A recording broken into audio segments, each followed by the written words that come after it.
Old Boinapalli 119వ division ఏనుగుల తిరుపతి యాదవ్ ఆధ్వర్యంలో రాజరాజేశ్వరి నగర్లో ఎంపీ ఈటెల రాజేందర్ పర్యటించారు. స్థానికులను కలిసి ఆయన వారి నుండి తాగునీరు, రోడ్లు, డ్రైనేజీ సమస్యలపై వివరాలు తెలుసుకున్నారు. కాలనీ సెంటర్ యువత ఆకతాయిలకి అడ్డాగా మారిందని స్థానికులు ఆవేదన వ్యక్తం చేశారు. ఈ సందర్భంగా ఈటెల మాట్లాడుతూ ప్రజల సమస్యల పరిష్కారమే నా కర్తవ్యం. అపార్ట్మెంట్ సంస్కృతి రావడం, జనాభా పెరగడం వల్ల డ్రైనేజీ సమస్యలు అధికమయ్యాయి. స్మార్ట్ వాటర్ లైన్లు నిర్మాణం కూడా అవసరం.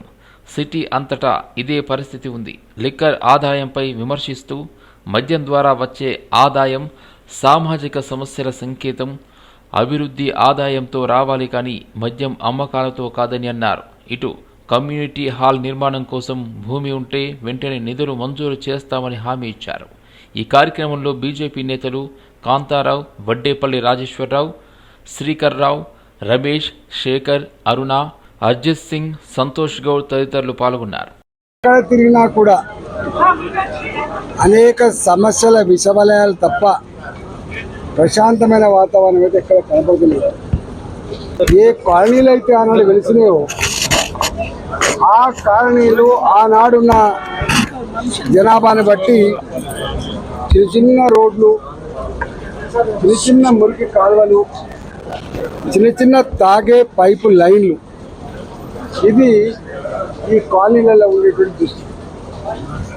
ఈ కాలనీలు అభివృద్ధి అయిన తర్వాత 3 అంతస్తుల, 4 అంతస్తుల, 5 అంతస్తుల ఇల్లు కట్టిన తర్వాత ఈ జాగాలలో అపార్ట్మెంట్ వచ్చిన తర్వాత ఆనాడు 1000 మంది ఉండేటువంటి పరిధిలో 10,000 మంది వచ్చారు.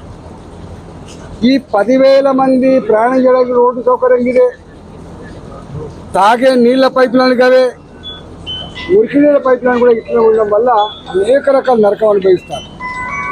రోడ్లు పెంచడానికి ఆస్కారం లేకపోవచ్చు, కానీ తాగే పైప్ లైన్లు పెద్దగా వేసి అందరికీ సరిపడే నీళ్ళు ఇచ్చేటువంటి పరిస్థితి కనపడతలేదు. అందరి ఇళ్లల్లో ఉండేటువంటి మురికి నీళ్ళు ఏవైతే ఉన్నాయో పోవాలో అవి కొద్ది కెపాసిటీ ఉంది కాబట్టి రోజు నిత్యం పొంగి పొడుతూ ఉండే టైంలో ఈ సమస్యల పరిష్కారం కోసం జిహెచ్ఎంసీలో ప్రస్తావించిన మొన్న గత్యంతరం లేక హెచ్ఎండబ్ల్యూ దగ్గర ధర్నా కూడా చేయడం జరిగింది. ఇవాళ నేను బోయినపల్లిలో ఉన్నా.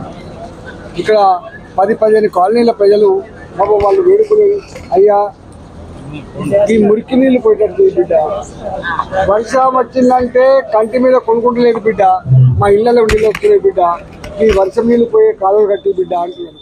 తెలంగాణ రాష్ట్ర ప్రభుత్వం క్రీడా విధానాన్ని ఆమోదించడం పట్ల హర్షం వ్యక్తం చేస్తూ Telangana sports authority chairman Sivasena Reddy LB స్టేడియంలో సీఎం, డిప్యూటీ సీఎం, క్రీడా శాఖ మంత్రి వాకిటి శ్రీహరిల చిత్రపటాలకు పాలాభిషేకం చేశారు. ఈ సందర్భంగా స్పోర్ట్స్ చైర్మన్ శివసేన రెడ్డి మాట్లాడుతూ క్రీడా రంగాన్ని పటిష్టం చేయడానికి, దీర్ఘకాలిక క్రీడారంగ అభివృద్ధి కొరకు పటిష్టమైన క్రీడా విధానాన్ని రూపొందించినందుకు హర్షం వ్యక్తం చేశారు. రాష్ట్ర ప్రభుత్వం రూపొందించిన క్రీడా విధానంతో సమూల మార్పులు సంభవించడం ఖాయమని ఆయన స్పష్టం చేశారు. గుర్తింపు పొందిన క్రీడా సంఘాలకు నిధుల హెచ్చింపు, అదేవిధంగా వివిధ కేంద్రాల్లో సెంటర్ ఆఫ్ ఎక్సలెన్స్లు ఏర్పాటు చేసి జాతీయ, అంతర్జాతీయ క్రీడాకారులను మరింత మెరుగైన శిక్షణ పొందేందుకు అవసరమైన క్రీడా శిక్షణ సదుపాయాలు ఇచ్చేందుకు ఈ క్రీడా పాలసీలో స్పష్టమైన విధానాలు రూపొందించడం జరిగిందని తెలిపారు. భవిష్యత్తులో చైర్మన్ గారి చేతుల మీదుగా మీరు సన్మానం అందుకోవాలంటే బెస్ట్ పర్ఫార్మెన్స్ చూపించాలి. స్పోర్ట్స్ పాలసీలో ప్రమాణమైన నగదు ప్రోత్సాహకాలు పెంచారు, అదంతా మీరు యూటిలైజ్ చేసుకోవాలని చైర్మన్ గారి సూచన. చప్పట్ల ఆపండి బాబు, ఇంతమంది. Thank you sir, thank you sir, thank you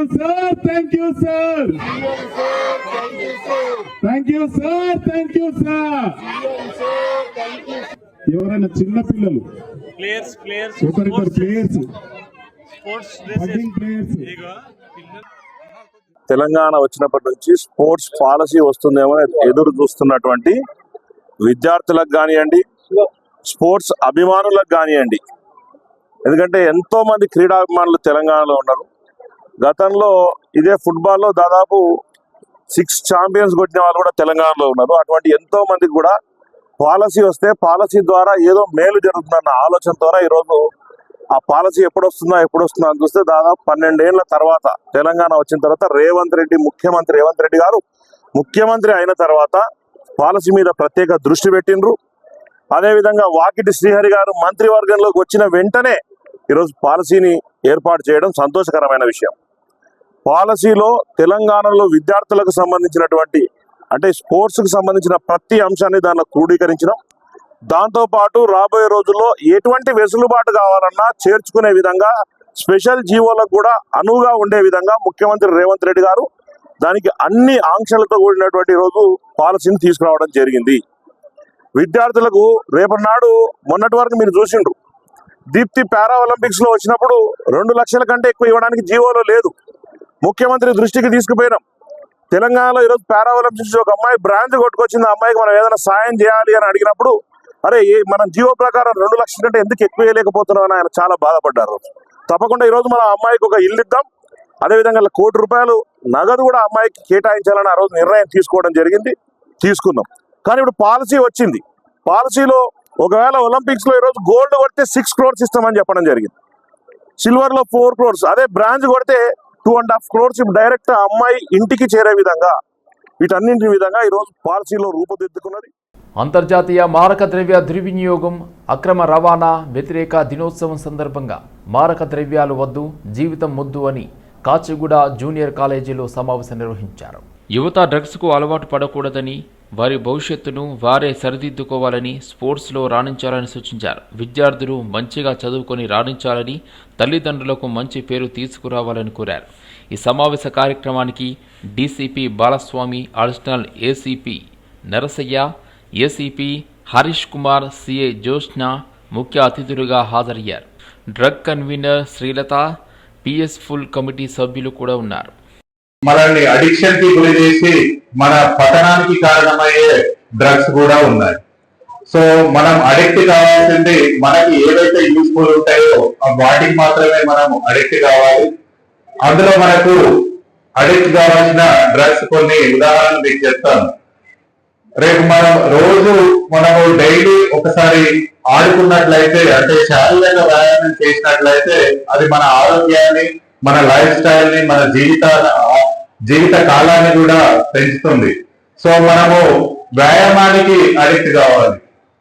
తర్వాత మనము రెగ్యులర్ గా చదువుకున్నట్లయితే, అంటే రెగ్యులర్ గా చదువుకొని మన యొక్క జ్ఞానాన్ని పెంచుకున్నట్లయితే అవి మనకు భవిష్యత్తులో మంచి ఉద్యోగం కానీ, లేదా బిజినెస్ కానీ, లేదా ఇతర అంటే మన పురోభివృద్ధికి కాబట్టి మనము చదువుకి అడిక్ట్ కావాలి. చదువుతో పాటు క్రీడలు మనకు మానసిక ఉల్లాసాన్ని, తర్వాత మన దగ్గర ఉన్నటువంటి ఫ్రెండ్స్ ని అందరినీ కూడా మనకు పరిచయం చేస్తాయి, మనకు నేమ్ అండ్ ఫేమ్ కూడా చేస్తాయి. కాబట్టి మనం క్రీడలకు కూడా మనం అడిక్ట్ కావాలి. మనకి ఈ రోజు చూస్తే చాలా వరకు రాష్ట్రంలో కానీ, దేశంలో కానీ, ముఖ్యంగా మన హైదరాబాద్ లో కానీ ఎక్కడ చూసినా కానీ డ్రగ్ అబ్యూస్ అనేది వినపడతా ఉంది.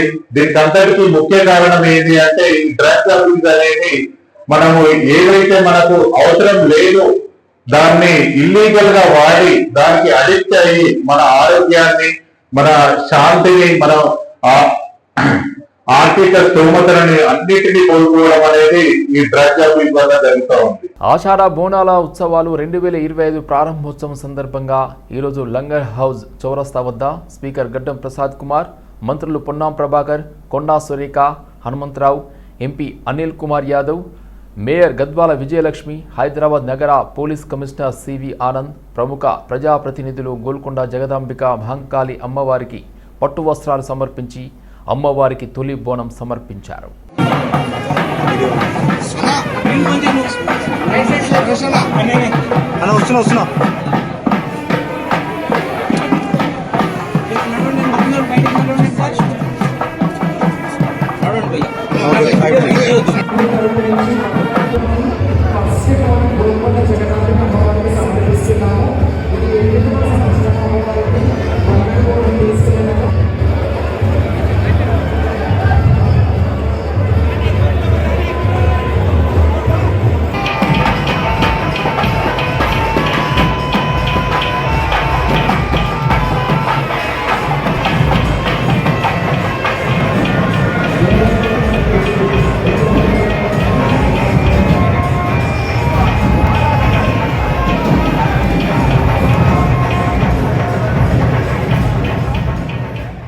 డిమాండ్ల సాధన కోసం ఆశా వర్కర్లు శాంతియుతంగా నిరసన తెలిపి ఆశా వర్కర్లపై పోలీసులు అక్రమ కేసులు పెట్టడాన్ని బీఆర్ఎస్ కార్మిక విభాగం రాష్ట్ర అధ్యక్షుడు రాంబాబు ఖండించారు. ముఖ్యమంత్రి రేవంత్ రెడ్డి ఇచ్చిన హామీ మేరకు వేతనాలు పెంచాలని ఇటీవల కోటి డిఎంఈ వద్ద శాంతియుతంగా నిరసన తెలిపిన వేల మంది ఆశా వర్కర్లను పోలీసులు అడ్డుకొని అరెస్ట్ చేశారని తెలిపారు.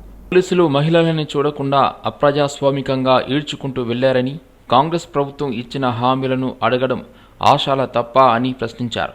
ఇచ్చిన హామీని నెరవేర్చకుండా ప్రశ్నించిన ఆశాలపై రేవంత్ సర్కార్ కక్షపూరితంగా వ్యవహరిస్తుందని మండిపడ్డారు. ఆశాలపై అక్రమ కేసులు పెట్టి పోలీస్ స్టేషన్ చుట్టూ తిప్పుతూ చిత్రహింసలకు గురి చేస్తున్నారని ఆందోళన వ్యక్తం చేశారు. శాంతియుతంగా నిరసన తెలిపిన ఆశాలపై కేసులు పెట్టిన పోలీసులు ఇచ్చిన హామీలను నెరవేర్చని ప్రభుత్వ పెద్దలపై కేసులు ఎందుకు పెట్టకూడదని ప్రశ్నించారు. 2024 డిసెంబర్ 9వ తారీఖున ఆశా వర్కర్లందరూ కూడా కోటిలోని డైరెక్టరేట్కి కాంగ్రెస్ పార్టీ పెట్టిన మేనిఫెస్టోలోని జీతాలు పెంచాలని కోరుతూ మాస్ మెమోరాండం వేయడానికి వచ్చారు. ఆ రోజు మాస్ మెమోరాండం వేయడానికి పోలీసులు సహకరించకుండా, పోలీసులు అప్రజాస్వామికంగా మహిళలు అనేది కూడా చూడకుండా విపరీతమైన దాడులు చేశారు. అలా అనేక విజువల్స్ వచ్చినాయి. అయినప్పటికీ కూడా ఈ కాంగ్రెస్ గవర్నమెంటు సమస్యను పరిష్కరించేది పోయి 6 నెలల తర్వాత మమ్మల్ని అందరినీ ఆశాలని బీఆర్టీ నాయకుల్ని పిలిపించి ఇలా సుల్తాన్ బజార్ పోలీస్ స్టేషన్లో కేసులు రికార్డు చేపించి ఇలా ఇక్కడికి పిలిపించడం అనేది జరిగింది. మేము ఇలా రేవంత్ రెడ్డి గవర్నమెంట్ని ఒకటే డిమాండ్ చేస్తూ ఉన్నాం. నువ్వు పెట్టిన మేనిఫెస్టోలో ఉన్న జీతాలు పెంచమని అడగడానికి ఆశాలు రావడం తప్ప నేరమా అని చెప్పేసి ఇలా నేను మిమ్మల్ని అడుగుతూ ఉన్నాం. నువ్వు పెట్టిన మేనిఫెస్టోలో ఉన్న కోరికను అడగడానికి వచ్చినందుకే నువ్వు కేసులు పెట్టినావు. కానీ పెద్ద మేనిఫెస్టోలో ప్రింట్ చేసి దాన్ని పంచిపెట్టి బహిరంగ సభల్లో మీ జీతాలు ఇంత పెంచుతా అని చెప్పి హామీ ఇచ్చి అధికారంలోకి వచ్చి ఈరోజు నువ్వు ఆ జీతాలు ఆశాలకు పెంచని కారణంగా నీ మీదన్ని కేసులు పెట్టాలని చెప్పేసి ఇలా మేము అడుగుతూ ఉన్నాం. అందుకే రేవంత్ రెడ్డి గారు ఆశాల సమస్యలు పరిష్కరించకుండా, వాళ్ళ జీతాలు నువ్వు మేనిఫెస్టోలో పెంచినట్టు 18,000 ఇవ్వకుండా ఇలా నువ్వు కేసులతోటి ఆశాలని ఇవాళ ఆందోళన చేయకుండా ఆపాలని ప్రయత్నం చేయడం నీ అవివేకం అవుతుంది, మూర్ఖత్వం అవుతుంది. దీనికన్నా ఇంకా పెద్ద ఎత్తున రాబోయే కాలంలో మేనిఫెస్టోలో పెట్టిన జీతాలు పెంచాలని కోరుతూ ఆశాలు ఆందోళన చేస్తారని బరాబర్ చెప్తా ఉన్నాం. గోపాల్ అనే చిట్ ఫండ్ వ్యాపారి దగ్గర 17 లక్షల నగదు దొంగతనం చేశారు నిందితులు. 25వ తేదీన రాత్రి 1 గంట సమయంలో గోపాల్ దోమలగూడ పోలీసులకు ఫిర్యాదు చేశారు. గోపాల్ దగ్గర ఎంప్లాయీస్గా పనిచేస్తున్న జతిన్, అభిలాషులు అనే 2 యువకులు పక్కా ప్లాన్తో దొంగతనం చేసినట్లు గుర్తించారు పోలీసులు. గోపాల్ తన దగ్గర పనిచేస్తున్న జతిన్కి 17 లక్షల నగదు ఇచ్చి అబిడ్స్ నుండి రాణిగంజ్కు తీసుకెళ్లామని చెప్పాడు. జతిన్ తెలివిగా వ్యవహరించి డబ్బులు తానే కొట్టేసి వెళ్లే దారిలో తనకు యాక్సిడెంట్ అయిందని, ఆ సమయంలో ఎవరో వచ్చి డబ్బులు ఉన్న బ్యాగును దొంగిలించారని పోలీస్ స్టేషన్లో ఫిర్యాదు చేశాడు. గోపాల్ తపారియా అనే అతను చిట్ ఫండ్ బిజినెస్ నడుపుతూ ఉంటారు. ఈయన దోమల్గూడ పోలీస్ స్టేషన్కి వచ్చి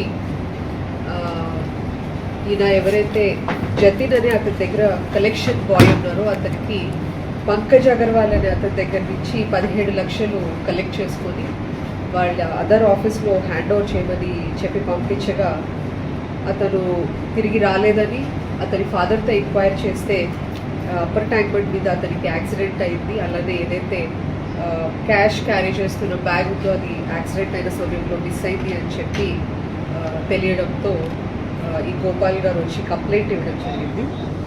ఇమీడియట్గా టీమ్స్ ఫామ్ చేయడము, అట్లానే